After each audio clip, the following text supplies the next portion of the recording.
Good evening, everyone. Welcome to our live broadcast.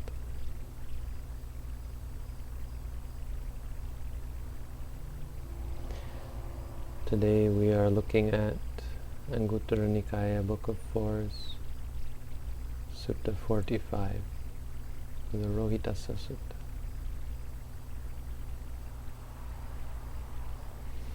This is another one of Ajahn Tong's favorites, or one that he often taught. And he wasn't alone. This is, in the meditation tradition, this is a story that is often told. It's about the end of the world, or we might better phrase it in English, the end of the universe.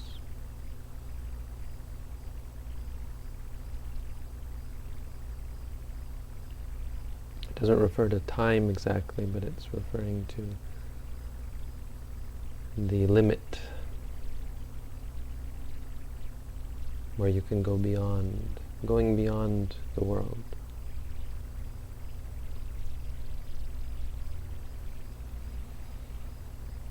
And so at one time, Ekang Samayang Bhagava, the Blessed One was staying in Savatthi, in Jeta's Grove, in the forest that used to belong to Prince Jeta, in the monastery erected by Anathapindika. And then an angel named Rohitassa, good name to remember. Rohitassa Devaputto came to the Buddha and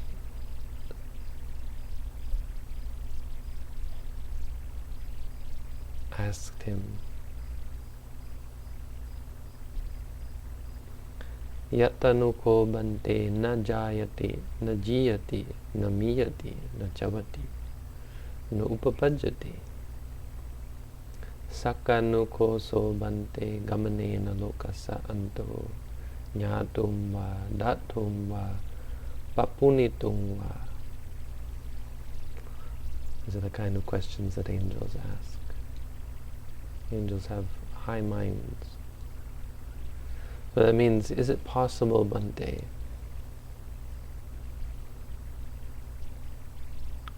And he phrases it a bit differently. Not being born, na jayati, not getting old and dying, na jiyati, na miyati, not getting old, not dying, not passing away and not being reborn. One can find the end, one can go to the end by going. One can know the end of the world, or see the end of the world, or attain the end of the world. Get to the end of the world.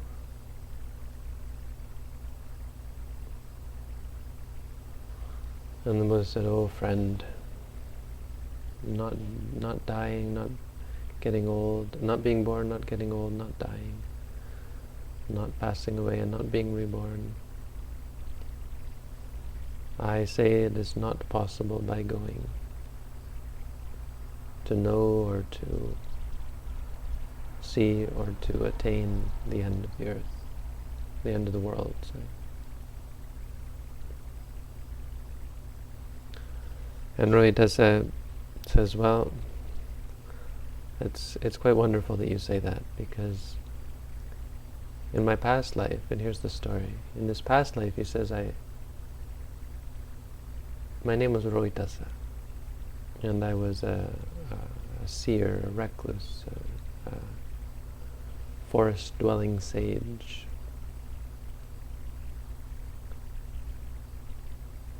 And I had great magical powers. I was able to fly through the air. And my speed was that of an arrow shot by a bow.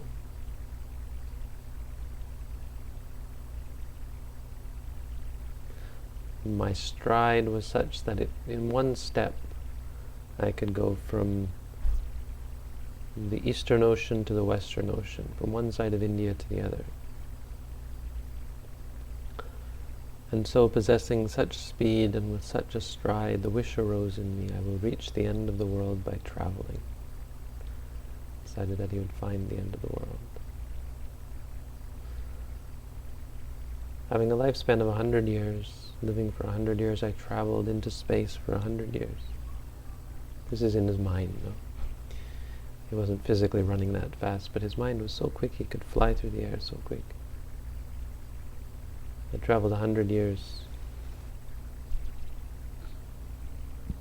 yet I died without having reached the end of the world, the end of the universe, I suppose.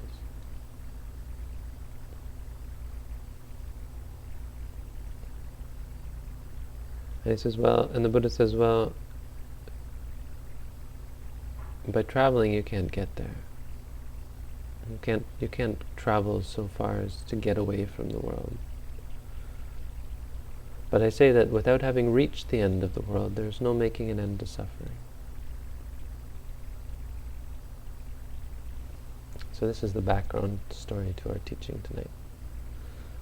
To understand this, we have to first understand what is meant by the word world.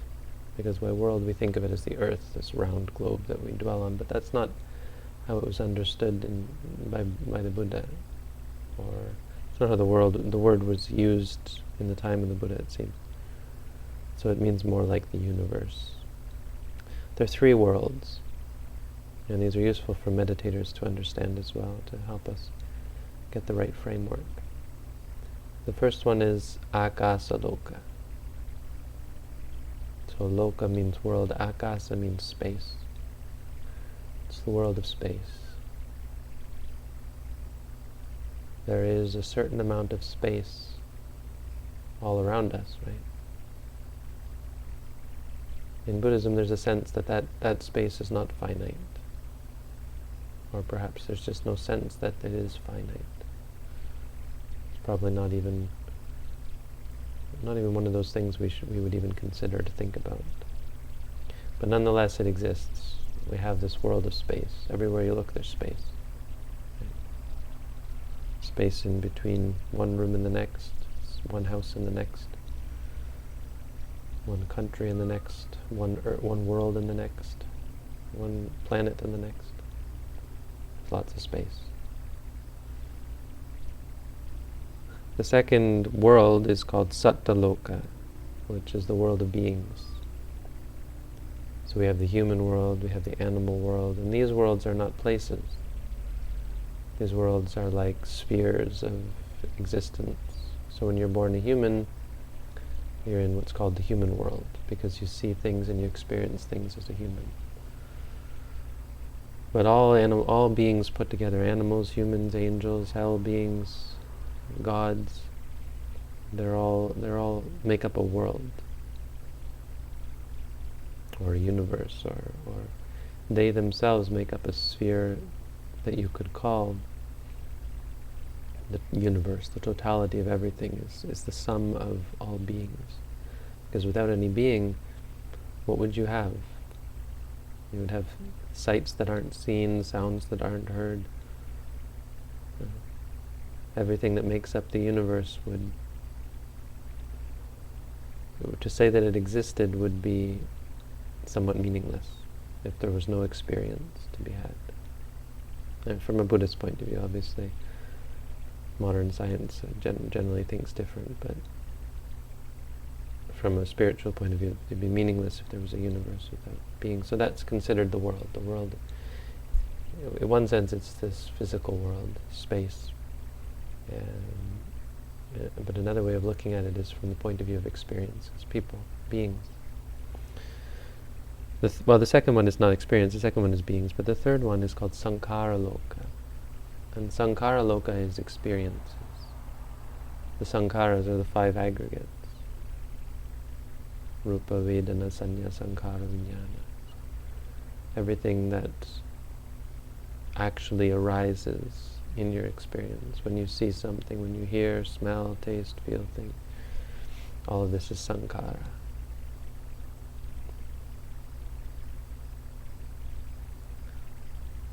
And so the Buddha says, the Buddha is mixing these, because Rohitassa was trying to get to the end of the world by running, by flying.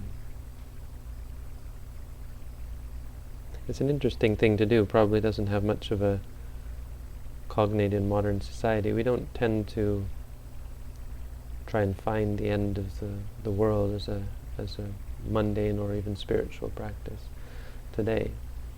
But it's interesting because what do we do instead? What do we strive for? Because it puts into context sort of the Buddhist path. Most of the things we strive for are meaningless. Suppose we strive to be rich, famous, powerful, happy. We strive for these things.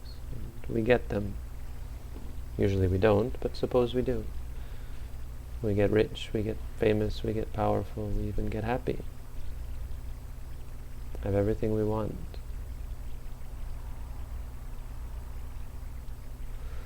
But because it's all circumscribed by the world, by the universe, and that universe is made up of impermanent phenomena, none of that lasts, even our happiness. We can live a very happy and fulfilling life, but when it's over, or even before it's over, all of that gets washed away.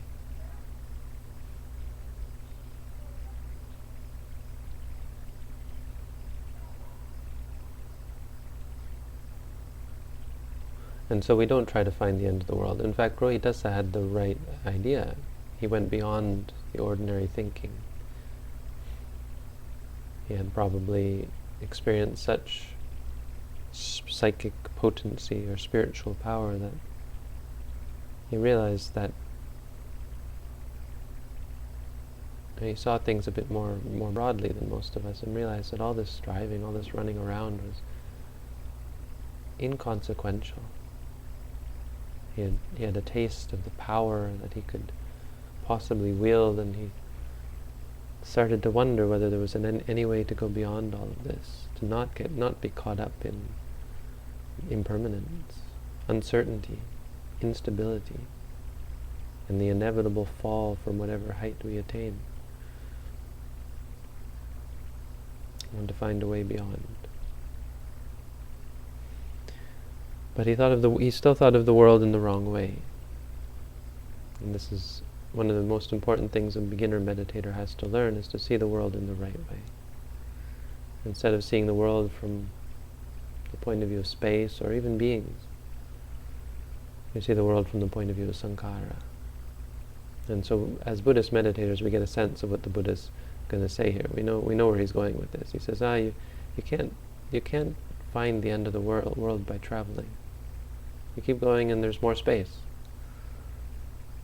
And you die before you get to the end of the world. And then he says, and this is a famous quote, one that Luang Por Chodok, this monk here, used to teach. He used to give the Pali, so I'm going to give the Pali. Imasamingyewa bayama matte kalevare sasannimhi samanake lokancha panyapemi loka sumudayancha loka nirodancha loka nirodagaminincha patipadam. Imasamingyewa bayama matte kalevare sasannimhi samanake. Friend, in this very kalevara is a body, corpse, this carcass. It's a word that's not used normally for a living body, but it's used to describe a corpse. So in this rotting corpse that we have hung around our neck, this body that we're stuck with, it smells and festers and slowly ages and rots and dies.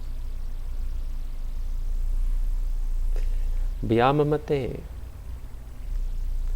Bhyama means a fathom. It's a fathom. Fathom is 6 feet, right? This body is 6 feet. Well, a fathom is from one end of your fingertips to the other, I think. So that's as far as it goes. No matter where you put your arms, the most you get is 6 feet. And from the top of your, well, not 6 feet, but the most you get is a fathom, your fathom. And from head, which is also the same as from your top of your head to the bottom of your feet. In this 6-foot frame, basically, in this fathom length corpse, sasanimhi, that has perception, samanake, and mind, lokan chapanyapimi, I say, I point out the world.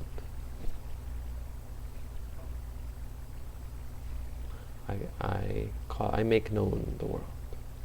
I point out the world, it's good enough. I say that the world is here. The world is in you. He makes known sankhara loka in this teaching. That's what he's doing here. He says in this body and mind is basically what he's saying. This fathom width, fathom length corpse, together with the mind, together with perception, or the mental faculties, that's where you find the world. That's where you find the origin of the world, loka samudaya. That's where you find the cessation of the world, loka nirodha. And that's where you find the path of practice leading to the cessation of the world. This sounds familiar. It's actually another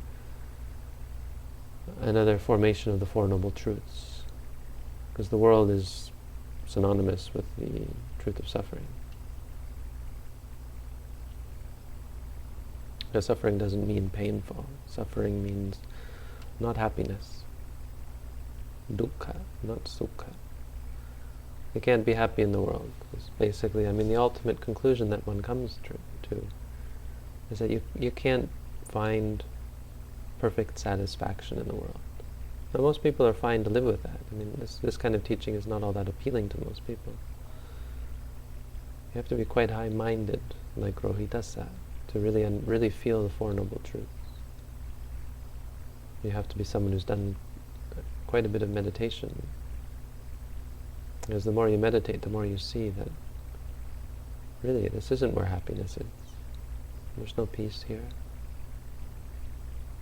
There's just more and more stress, and you see more and more stress. More as your mind becomes more refined, you see the finer and finer stresses that you're dealing with, coping with, fighting with, and you start to let them go. So it's an important point. For Buddhist meditators, this should already be fairly evident, but if it wasn't, this is where the path is. It's inside of yourself.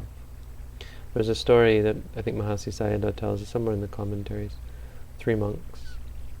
3 monks were spending the rains together, and I think they spent like 5 days alone, and then they would come together and recite and chant the Buddha's teaching. Sort of a tradition to spend 5 days, or maybe it was 15 days. And so when they came together, they asked each other, how did you spend the time? And the first one says, well, I did quite well, actually. My mind never left the monastery. So this whole time when we've been practicing, my thoughts never turned to anything outside of the monastery. I was able to settle my mind. And the other said, oh, that's good. The second one said, well, I actually did better than that. I was able, through the whole time I was practicing, my mind never left my room. And said, oh, that's quite focused. And they said, well, what about you? And the third one says, well, I did quite well.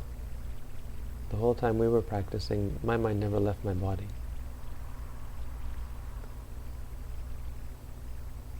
And before you go trying this, the point is that this is more the result of the practice.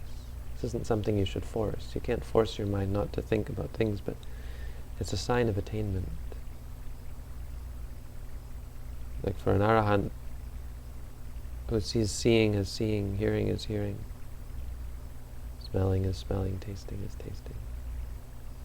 The life of an arahant is quite exceptional. They're able to, I think you'd have to say they can think about things far away. There's no question about that. But they can also simply be aware of things as seeing, hearing, smelling, tasting, feeling, thinking. There's no distraction. Wherever they wish to direct their mind, they direct their mind.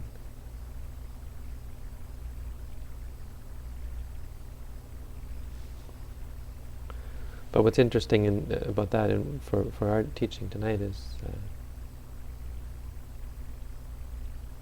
how that's a description of the world. What he's talking about there is the world.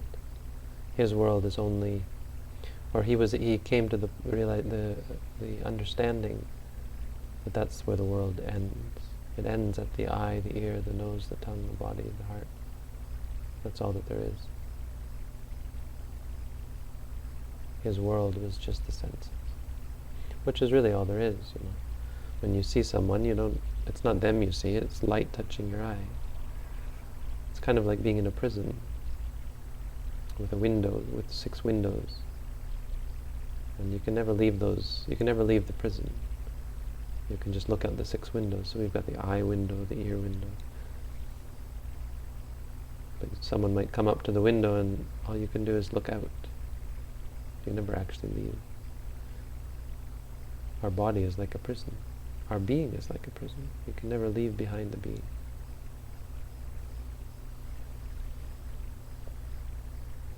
Nor can we prevent people from coming to the window, prevent the things that we see or hear, or smell, or taste, or feel, or think.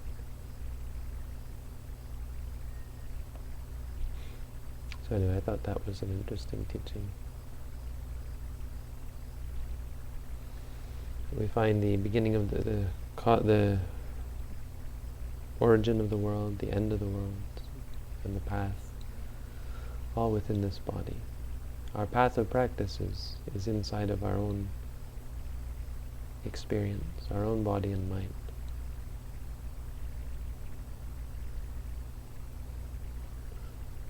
If nothing else, it's a reminder of the importance of meditation, the primacy of meditation, the primacy of the introspection into your own being, because so much of our lives is spent thinking about other people, other things far away, the world, what's going on in the world, trying to fix the world, save the world, when the world is all in here. It's right here inside of ourselves. So that's the teaching for tonight. A reminder to find the end of the world.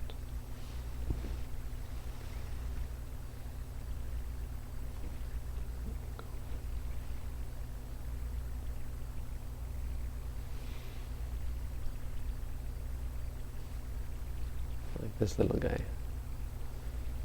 He's lost in the world.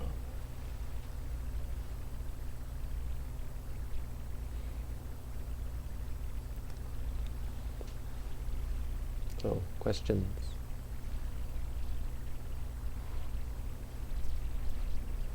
Robin's here again tonight. She will be gone. She'll be gone tomorrow.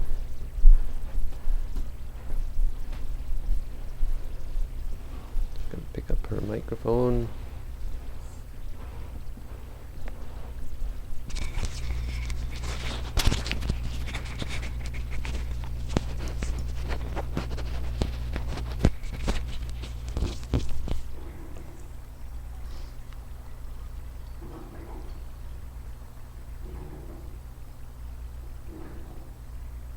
This is my first question and time on this site, though I have been aware of Yuta Dhammo for 2 years now. Thank you for your guidance. Now onward to my question. I had a severe bout of turmoil, summer 2015, when I discovered your channel.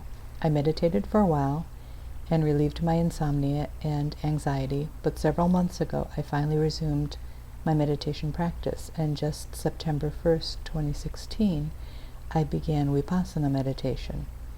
Upon restarting my practice, my sleep quality shattered, and from that point onward, I had insomnia until now, since May 2016.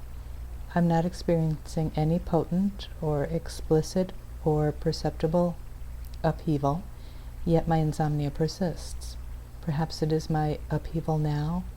So, perhaps I'm going to it's my... stop you there, because he says it's poorly structured, and I agree it is poorly structured, and I'm sorry, but you're going to have to restructure it. Give us a simple question. Appreciate the backstory, but it's probably not necessary. Just tell us what you want to know. What is the question? And I'm happy to answer. I don't know if that person's even still on now, but I can't get what he's actually asking. Okay. She, he, it. Okay. Something happened today, and I felt incredibly sad with lots of self-pity. I immediately closed my eyes and started to concentrate on the emotions of sadness, but I couldn't find it, and yet the body feelings were still there.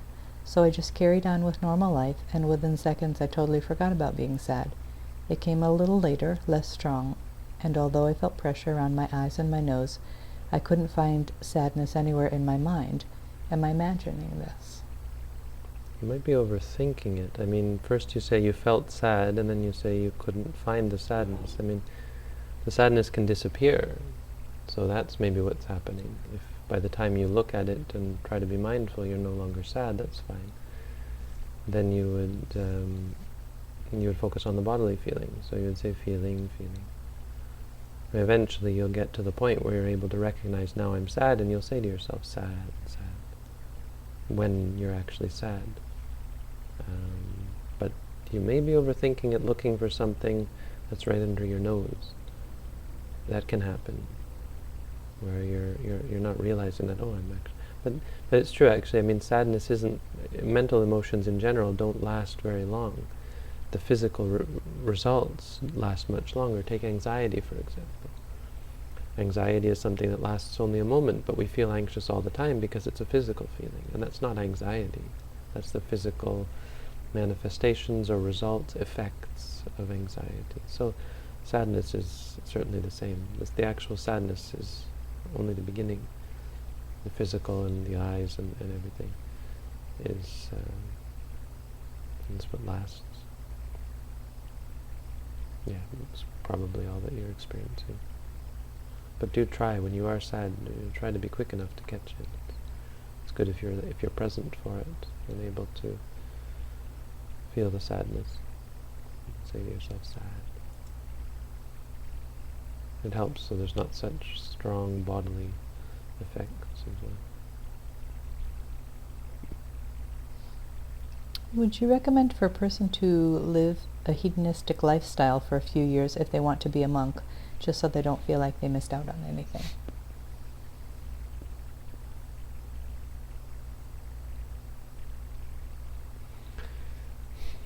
I don't like this question. There was a monk who did this once. He's actually a fairly well-known meditation teacher in my tradition. And I talked to him about it, or I read his book about it maybe.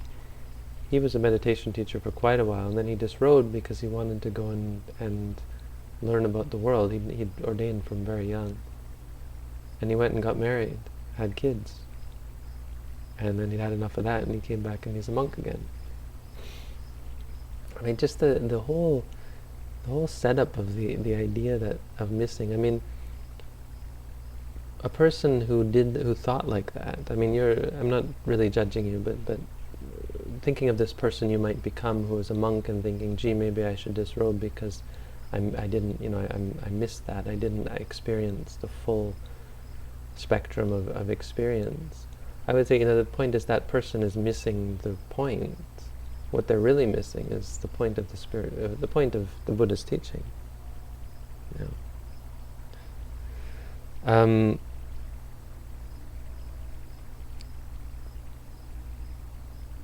is that there can be nothing out there that is truly pleasing.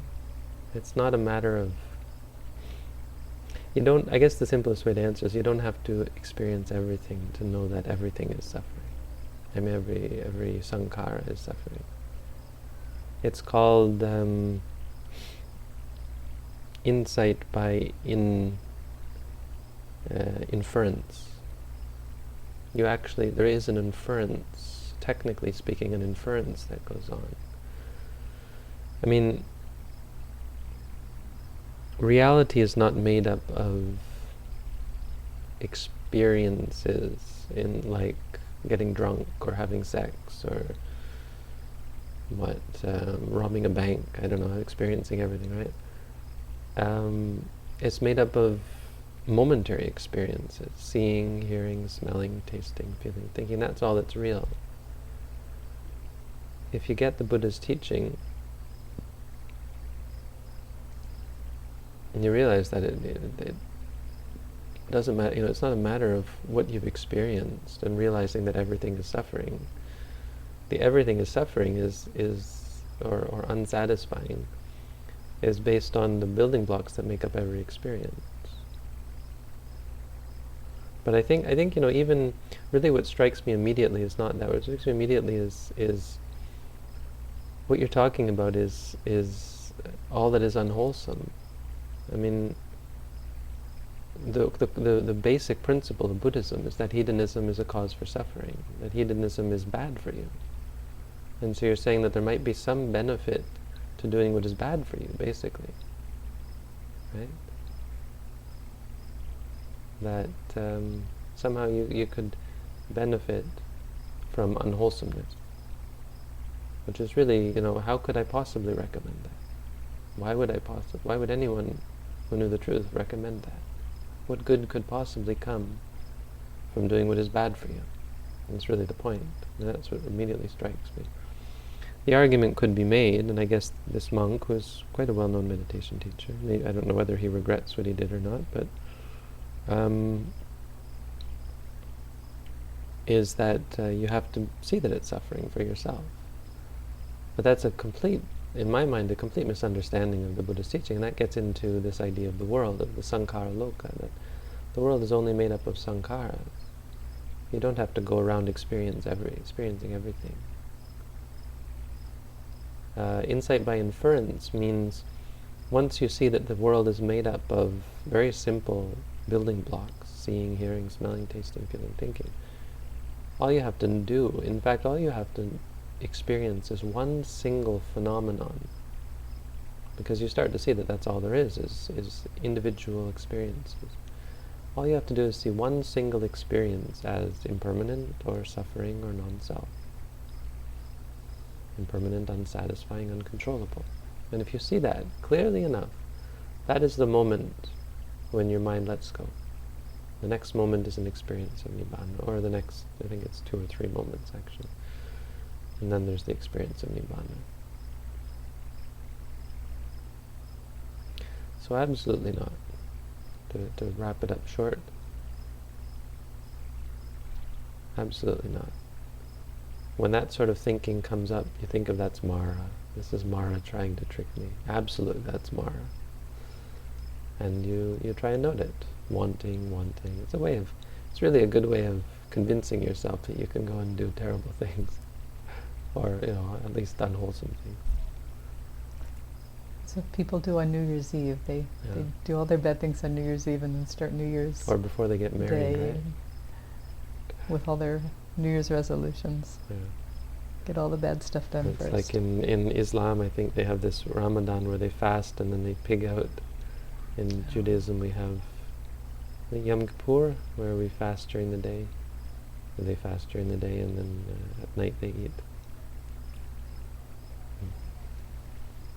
Or you've got Mardi Gras. Isn't that what Mardi Gras is about? You've got Lent and then you've got Mardi Gras. Yeah, well, Fat Tuesday comes before Lent. So right before Lent you pig out. You pig out. You eat all the fat in your do house whatever you want. because there wasn't allowed. You weren't allowed to eat fat during Lent in olden times, I guess. Yeah. So Certainly not the Buddhist way. You're stuck in the law of karma. Karma really says that it's bad for you. There's no good that comes from doing bad things. Mm-hmm. Okay, yes, doing bad things teaches you that they're bad. I mean, that's clear enough. But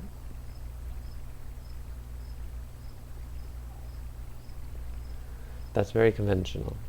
In a conventional sense, yes, it'll shock you. You do it enough and you'll say, whoa, I gotta get over this, hopefully. But the only reason you'll say that, we have to point out, the only reason you'll say, gee, I've got to get over this, is because you have some goodness in you. It's nothing to do with the bad things you're doing. But you do enough badness, the good in you kicks in and says, gee, if you don't have that goodness in you, hedonism it's not going to help you. So that goodness is in you. You don't need to go do the bad things. You just need to apply the goodness. Because that knowledge, oh, this is bad for you, it's not going to enlighten you. It's not enlightening.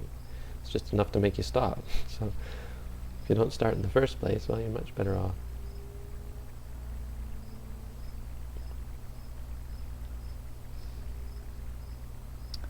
If thoughts and wanting are not self, does that mean that the wanting to meditate and such are not self? So all experiences are kind of random? Can you explain the relationship between thoughts and experience? Do past experiences influence thoughts? How does memory work? Thank you for your teachings. That's a lot of questions in one question. A few anyway. Okay, well, the whole thing about non-self, not self, no self, whatever you want to call it. Non-self is a description of meditation practice. You have to get it through let it penetrate that the world, from a point of view of Buddhism, is experience. We're talking about experiences. We're not talking about philosophy or what exists, or is this that, or is that this. We're asking ourselves, what is experience? What are the characteristics of experience? So the characteristics of experience that are salient, that are important, that are what we need to learn, are that they're unstable, unpredictable, that they're unsatisfying, and that they're uncontrollable. They're not something you can turn on, turn off.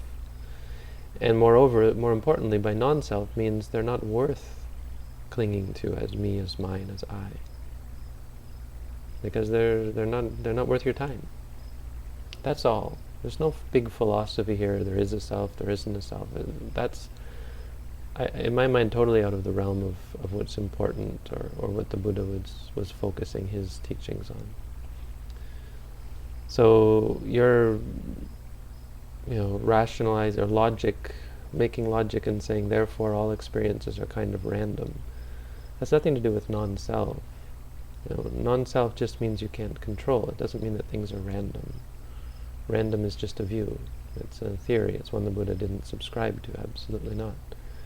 Things go according to causes and effects. Now that doesn't say anything about is the world deterministic, or is there free will, or whatever. It just points out what is clearly observed. When you observe reality, you will see that things are dependent on causes and conditions. Entirely? Not entirely? I don't know if that's really important, but there are relationships, very complex relationships between things. Chiefly, if you do bad things come. If you do good things come. That's really the only important thing to understand about cause and effect.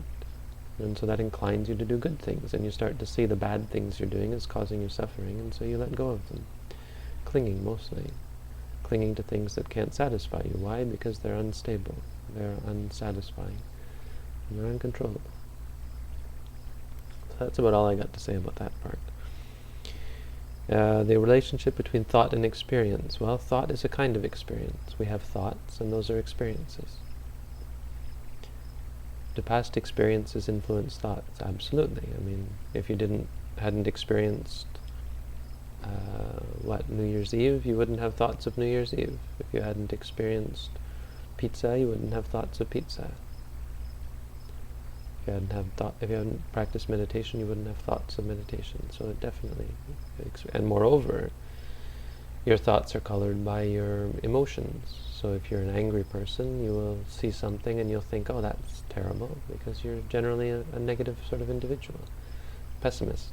If you're an optimist, you'll always say, oh, that's nice, oh, that's really good. And if you're a realist, you'll say, oh, that's that. How are we doing? Where are we? How does memory work? I haven't got a clue. Just work. Thank you for your teachings. You're welcome. How does memory work? Well, I guess I could at least say that there's definitely a power to experience, and it sort of hammers, it affects the universe. There's a resonation, and that creates echoes, and echoes are memories, something like that. But it's too complex for my pitiful brain to understand. About the four paths, I understand that to be considered a Sotapanna, one has to see Nibbana once. Does that mean that to become a Sakadagami, one has to see Nibbana twice? And then a third time for Anagami and a fourth time for Arahant?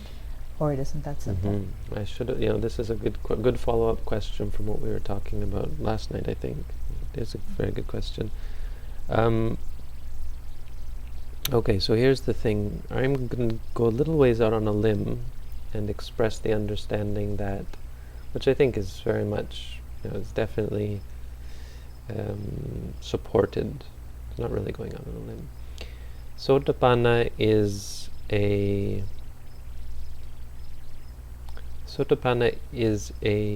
absolute landmark.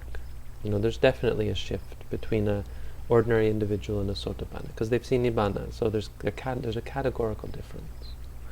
A Sakadagami is not a categorical difference. There is a category, but it's somewhat vague.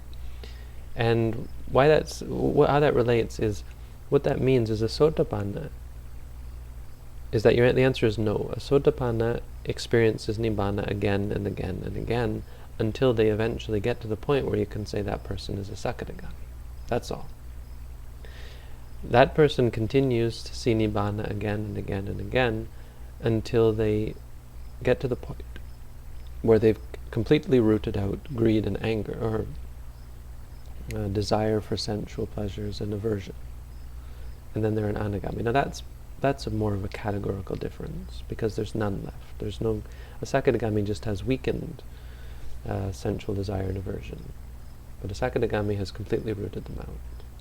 But they've done it by repeatedly seeing Nibbana, and so each time you see it, it resonates with you, and it creates it becomes more a part of who you are, the freedom, and so you let go more and more.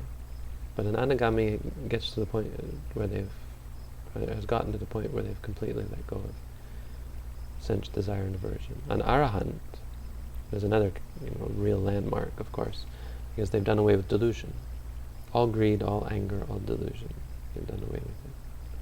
They have no ignorance, no misunderstandings. Not about cause and effect anyway. They can still be ignorant about things like, what is the capital of Australia, or how many quarts in a liter. How many quarts in a liter? The conversion. How many quarts in a gallon, I guess you'd say. That would be better. So yeah, it's something. Now, so this is why we distinguish between Magga Citta and Phala Citta. Magga is the path. So we're talking about the Eightfold Noble Path. That's one moment. So Sotapanna experience is one moment Magga. The next moment, they're still in Nibbana, but it's called Phala, fruit. So path and fruition, you'll often hear and you'll read about this in the text. There's path and then there's fruition. The fruit, it can last for up to 7 days. Meditators will do it for 10 minutes, 15 minutes, an hour, 7 hours, 12 hours, 24 hours, 7 days.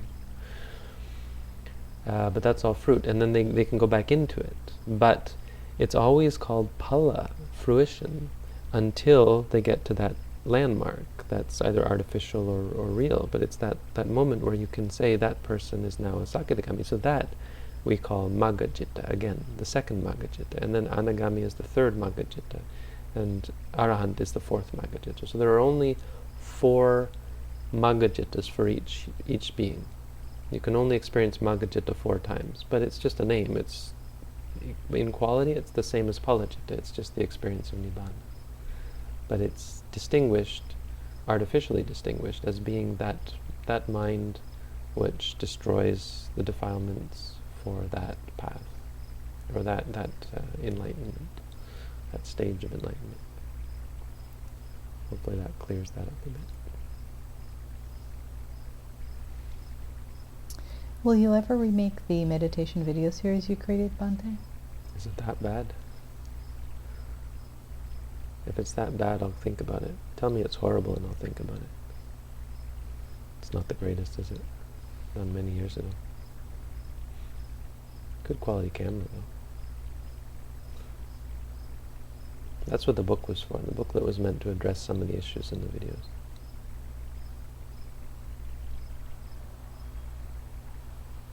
What balance of study and practice do you recommend?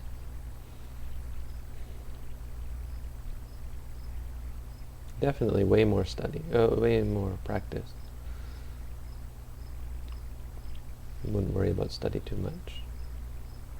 I mean, study is the kind of thing you'll know when you should study and quickly go back to practice. I mean, Mahasi Sayadaw, I think, says it like this: if you've got a teacher, don't worry too much about studying. If you don't have a teacher, then you probably have to study a lot. That's the point. So that might be a good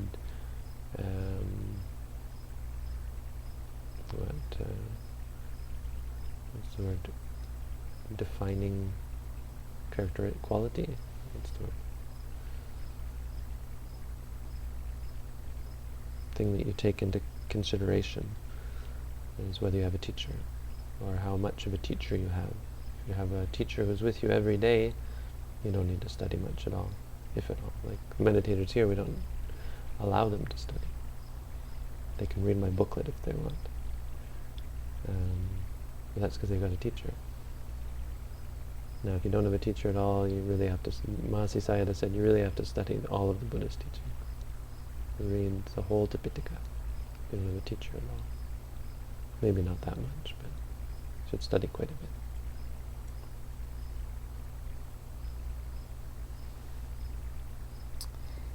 Bhante, I am wondering how hard I should push myself at the practice. I often have a lot of time on my hands, especially during the weekends, where I could meditate pretty much all day long, along with keeping the 8 precepts. But I find that also causes a lot of stress. Is that stress a good thing? How much is too much?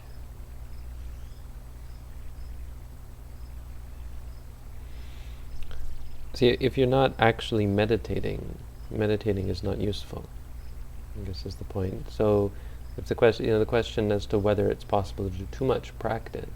Well, not if you're actually meditating. But the problem is, you sit for an hour, or you sit for half an hour. How much of that is actually meditation is the question. If very little of it is meditation, you'll drive yourself crazy if you do too much of it. Because you're doing too much of nothing, too much of forcing yourself to sit still. I guess that's really how you have to judge it. What is the quality of your meditation? Until the quality of your meditation improves, you probably don't want to increase the time that you meditate. I think that's an important point. So you'll get a sense based on your stress levels. If your meditation just causes you intense amounts of stress, I mean, some stress is fine. It's good to deal with it and learn about it.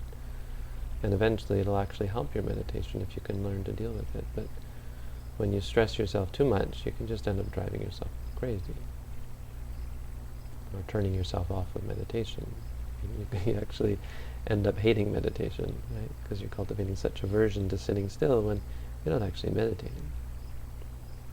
If you were mindful, if you were meditating the whole time you're actually meditating, if you're actually meditating the whole time you're meditating, well, of course, stress wouldn't arise. So that's the question. If there's lots and lots of stress, at some point you have to say, maybe I have to improve the quality of my meditation, so I'm not stressing out so much. I don't have so much aversion to it.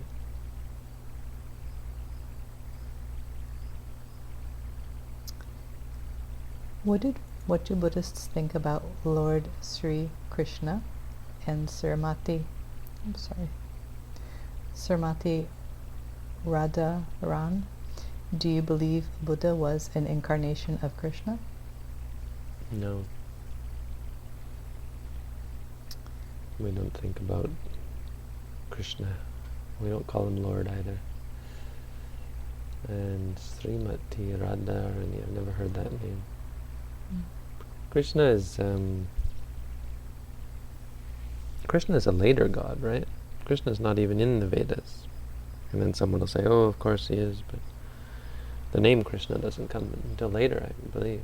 It's big in the Mahabharata, but the Mahabharata is, what is it? It's a later story. Of course, don't tell the Hare Krishnas that. It's a different religion. But see, that's the thing with Hinduism, and really Hinduism. The word Hinduism is appropriate in this instance. And I don't like to use the word Hinduism because it's kind of silly, because you're just talking about lots and lots of different teachings all mishmashed together. But that's the thing, is they really mishmashed it together. It's kind of like what the Chinese did with Buddhism. I was just arguing with Ivan when he was here. I finally told him that I wrote this article criticizing the Lotus Sutra, and I think I really devastated him. he was, because he chants the Lotus Sutra every day, or parts of the Lotus Sutra every day. It's really important to him. It didn't harm our friendship, but I had to get that off my chest. I couldn't, keep it. And if we're going to be friends, we have to be open.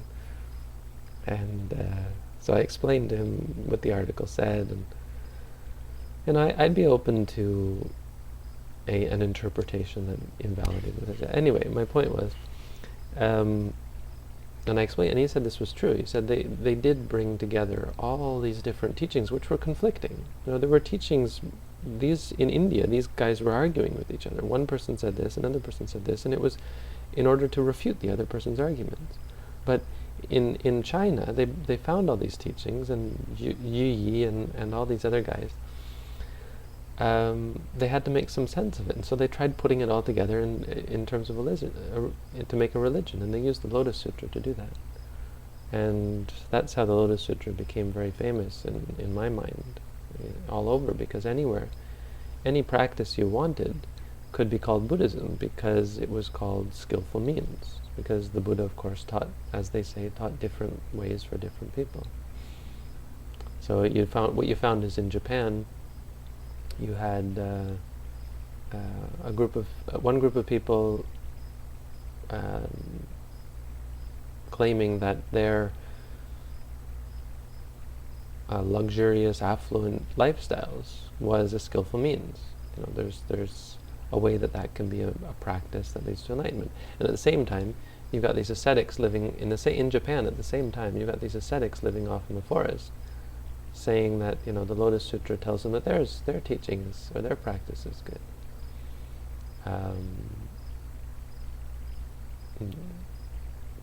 So the point being, it's not wrong to say that there are different ways of living as a Buddhist, but at some point it breaks down, where it just becomes an excuse to live however you want, or to do whatever you want, and it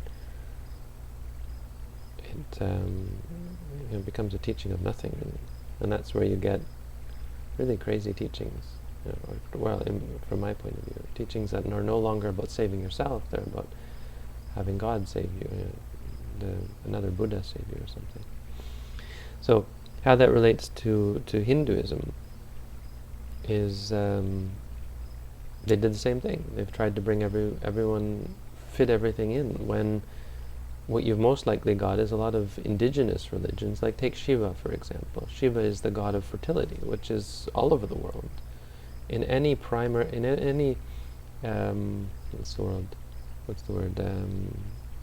tribal culture, primitive culture, you'll always find a fertility, gods of fertility. They wish for, even in Buddhism now you have it. You see the vestiges of this early desire, to appease the gods. Even now they try to appease the Buddha. They go under the Bodhi tree and they wish for kids.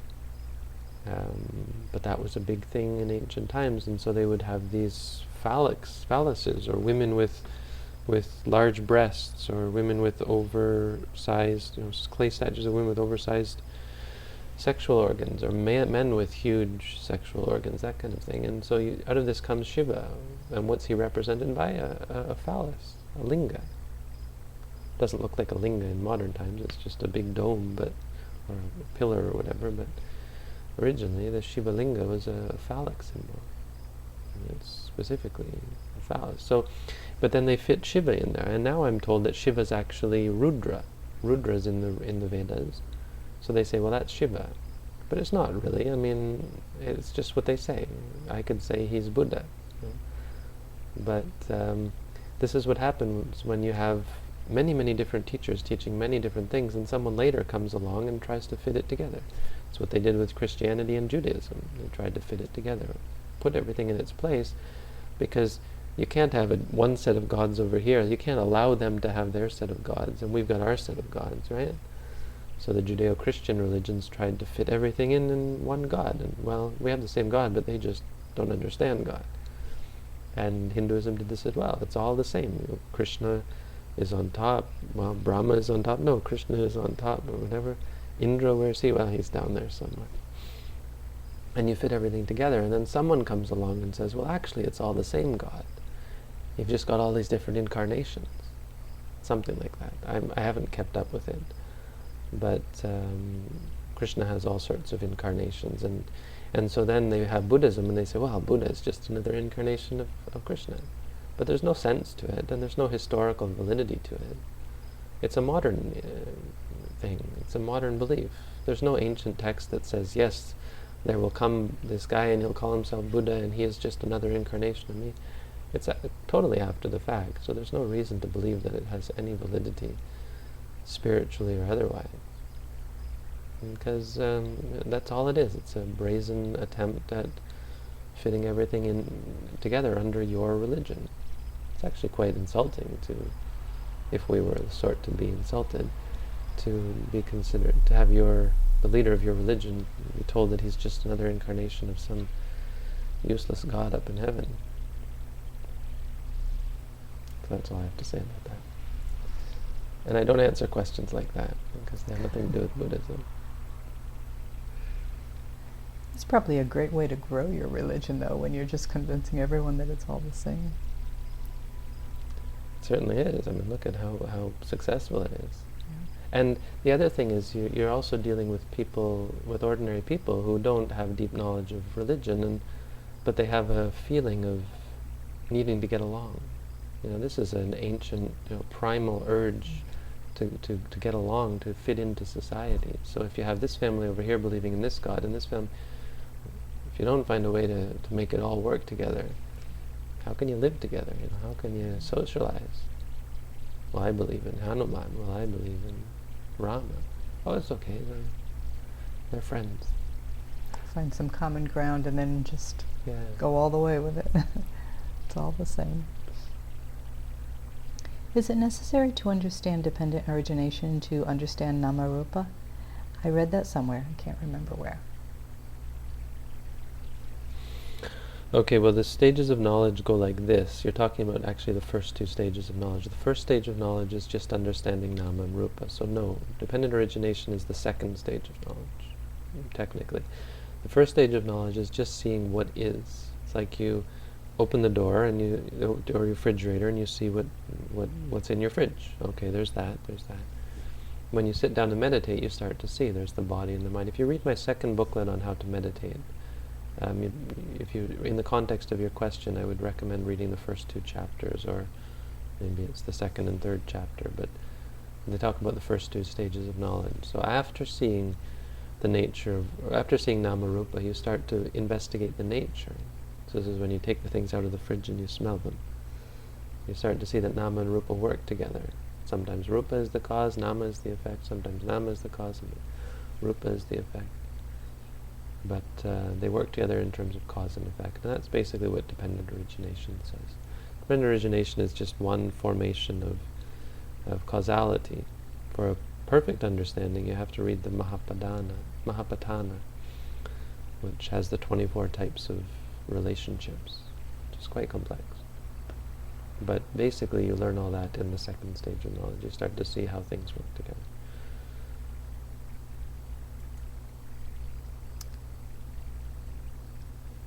We have 5 senses in which to experience. What of the experience of jhanas, or even nibbana, Is this a sixth sense? But we don't. We have 6 senses. The 6th sense is the mind. So when you think, what sense is that? That's the 6th sense. So jhana is, yes. Jhana can be involved with the other senses. You can enter into jhana based on a sight. So it's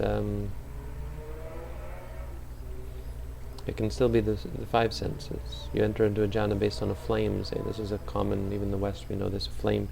You focus on a flame.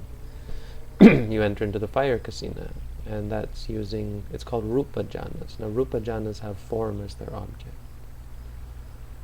Arupa jhanas have just the mind as their object. Nibbana, the experience of nibbana is nama.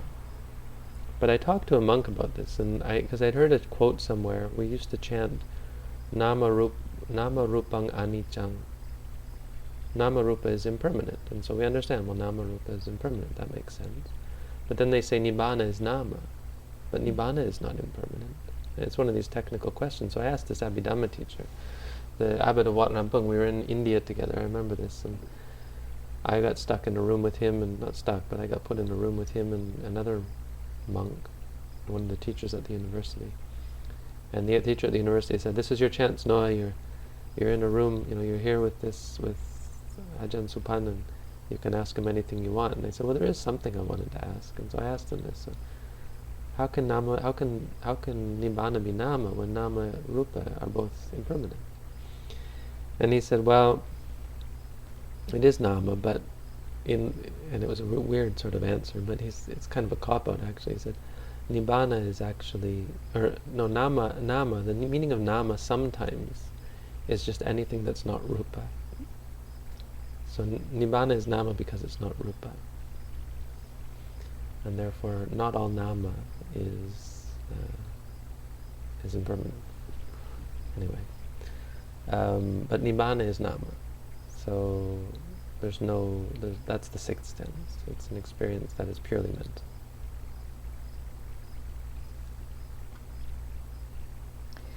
Bhante, the journeying in the sankhara loka can be thought of as looking for more and more pleasurable sights, sounds, smells, tastes, etc. Better yet, patichasum. Oh my goodness. Normally I can say this.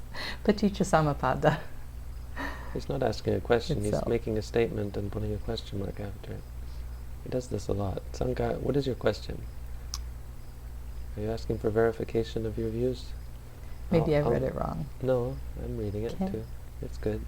But he does this a lot. He comments, which is good. He's got good comments. But I don't know what to say to that because it's just a comment. I mean, if you're asking me to verify that, then yeah, I can verify that. Kind of. I mean, that would be the journeying. That would be. It's actually called anarya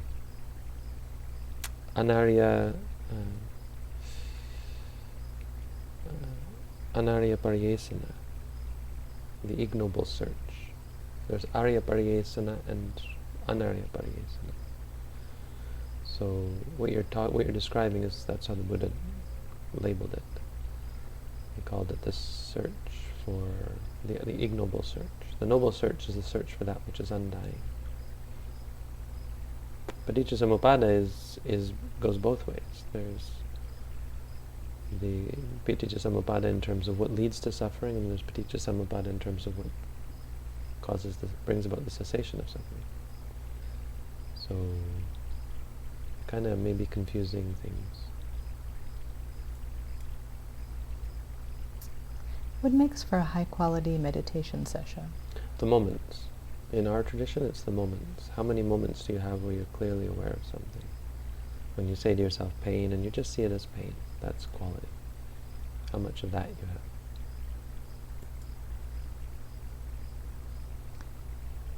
Is there an infinite number of possible mental states? Why do you ask? I'm not sure, but I think that's a question in the speculative department. I could give an answer, but I'm not going to. I read that the Buddha talked about a realm of unconscious beings. Why are those beings not considered to be in Nibbana? That's a really weird state. Ajahn Tong said, they must have a mind.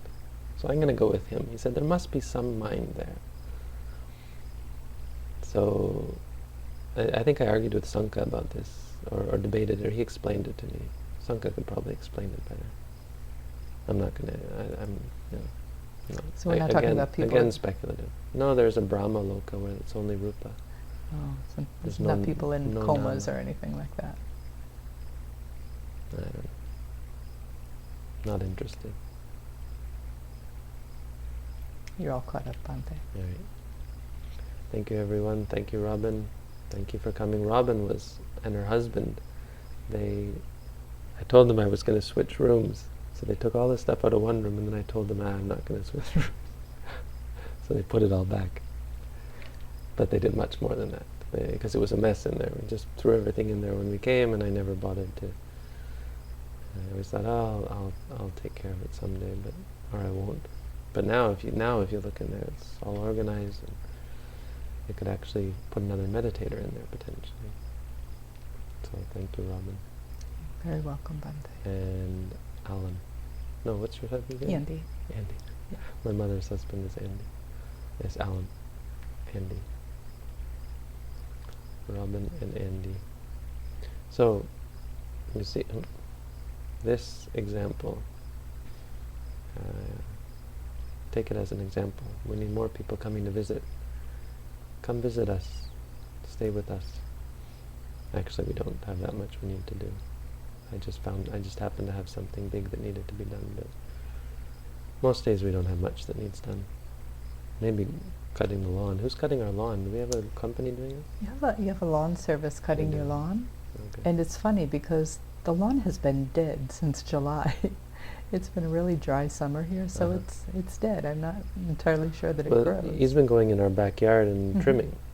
Oh, okay. So maybe there's some weeds that are sprouting up in the middle of it, but yes.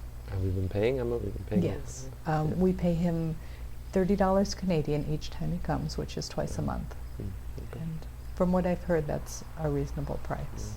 So $60 a month. but probably after September, we can probably let it go Mm. because Yeah, no.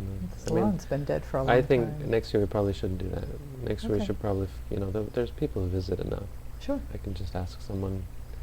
I can't exactly ask someone. I can say, hey, our lawn's really tall. Could you do something about it? Sure. Hint, hint. We're actually allowed to hint. It's one of the few rules where we're allowed to hint. If we need a hole dug, we can say, I need a hole dug.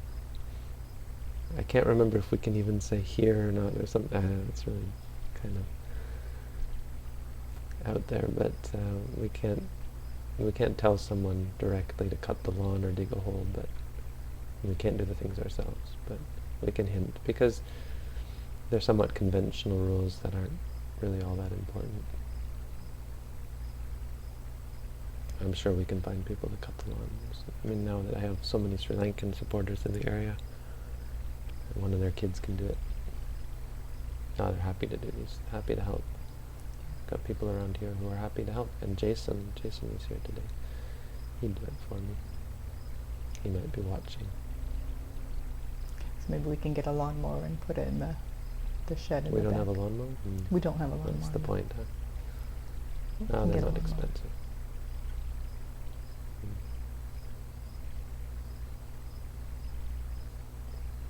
Okay, we've got a new question, but it's making my brain hurt, so I might just delete it tomorrow. But I'm not answering it tonight. No speculative questions. Okay, good night, everyone. Good night, Bhante.